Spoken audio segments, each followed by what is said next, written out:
Blacka Décrypte aujourd'hui vous parle de la mise en accusation de l'ancien président de la République du Mali, Amadou Toumani Touré, dit ATT.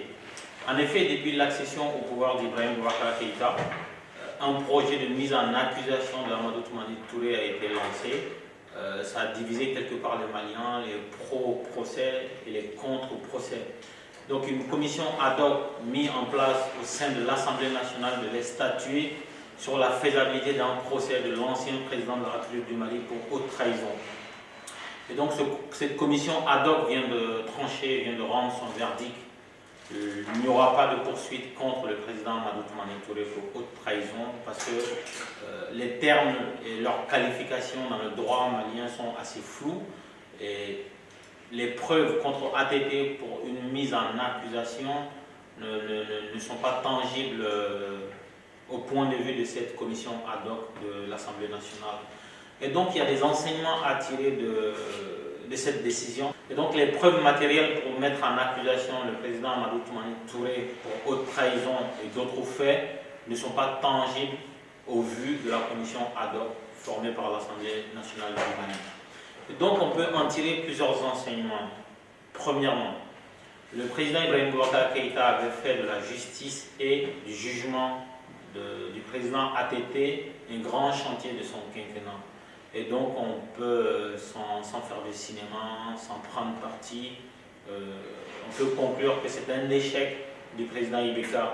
Quand on sait aussi que les membres de l'Assemblée nationale, les députés qui forment l'Assemblée nationale sont majoritairement acquis à la mouvance présidentielle, c'est un échec du président Ibrahim Boubacar Keïta dans sa quête de justice au Mali. Deuxième chose, on peut penser l'inverse. Parce que les choses que le président Ibrahim Boubacar Keïta reproche, ou du moins le pouvoir Ibeka reproche à l'ancien président Amadou Toumani Touré, il y a la situation de l'armée du Mali. Il y a le traitement réservé aux groupes rebelles ou terroristes qui avaient pris les armes contre le Mali. Il a été reproché un laxisme au président ATT.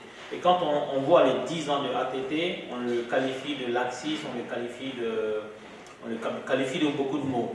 Et quand on regarde le président Ibrahim Boubacar Keïta qui est juste à la moitié, à peine à la moitié de son mandat, on pourrait lui reprocher exactement les mêmes choses qu'on reproche au président ATT.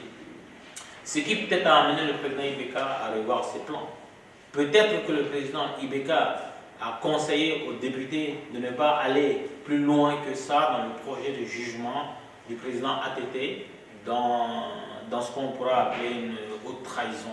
Parce que ce serait créer un incident malheureux, ce serait créer les conditions nécessaires et suffisantes pour que lui-même, une fois fini son mandat ou ses mandats probablement, serait aussi justiciable et peut-être jugé au même titre que le président ATT. Et donc peut-être que tout simplement le président Ibeka est revenu à de meilleurs sentiments. Et autre chose, que faut-il faire actuellement? Parce qu'il faut savoir que le président ATT est en exil au Sénégal. Faut-il le faire revenir? Est-ce qu'il veut revenir? Et quel statut faudrait donner à ATT s'il devait revenir au Mali, étant donné qu'au rythme où vont les choses, aucune charge ne sera retenue contre lui. Et c'est un Malien comme tout autre, donc peut-être un jour qu'il faudra venir. Donc, pour terminer ce décryptage, on peut considérer qu'il y a eu un échec du président Ibrahim Boubacar Keïta dans son projet massif de juger l'ex-président Amadou Toumani Touré. À dimanche prochain.